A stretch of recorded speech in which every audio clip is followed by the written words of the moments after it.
If the cow ride the palm tree, যদি গরু তাল গাছে ওঠে। চিন্তার বিষয় কিন্তু, যদি যদি গরু তাল গাছে ওঠে তাহলে কি হবে?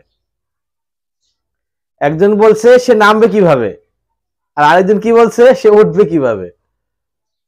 তার মানে যে নামবে কিভাবে বলছে সে এখনো আসল জায়গায় পৌঁছতে পারে নাই, কারণ আগে সেখানে উঠতে হবে তারপর নামতে হবে।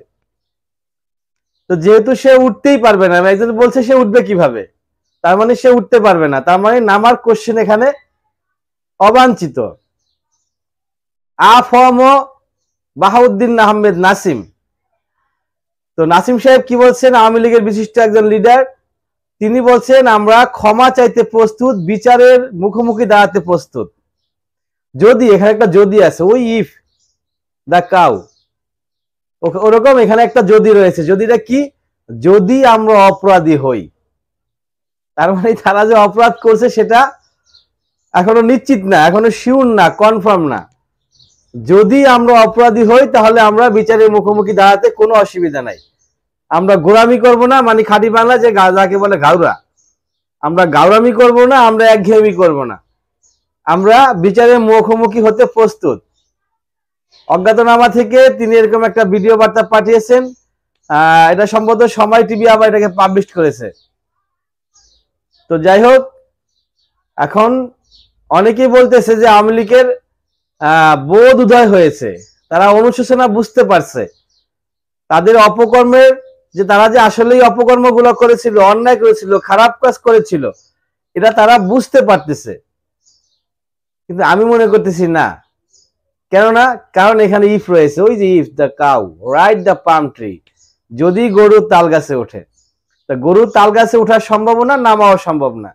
তার মানে কি, ও তো বললো যে আমরা যদি অপরাধ করে থাকি, তো যদি অপরাধ করে থাকেন, এই যদির কিন্তু অনেক বড় মিনিংস হয়।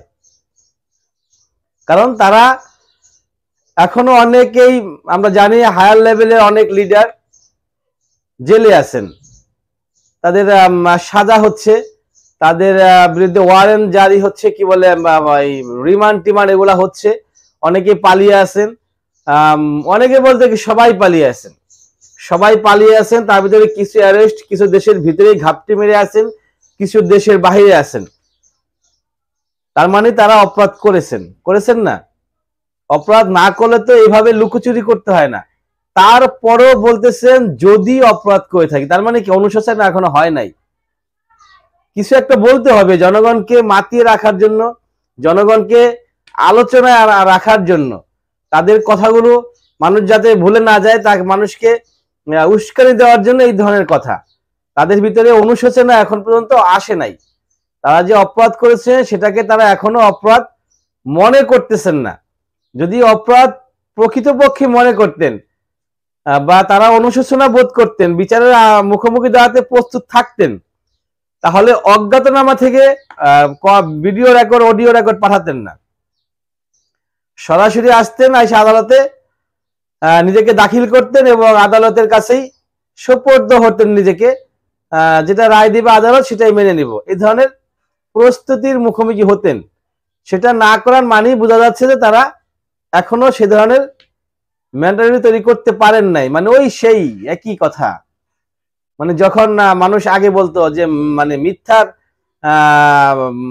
কি বলে রাজা, গডফাদার হচ্ছে বাঙালি, আর বাঙালি বলতে কোন বাঙালিকে বোঝাচ্ছে সেটা আপনারা জানেনই। তো সেই মিথ্যাচার চলছে, চলবে, আজীবন চলবে, তাই নাকি? এরকমটাই এখন পর্যন্ত আশা করা যাচ্ছে।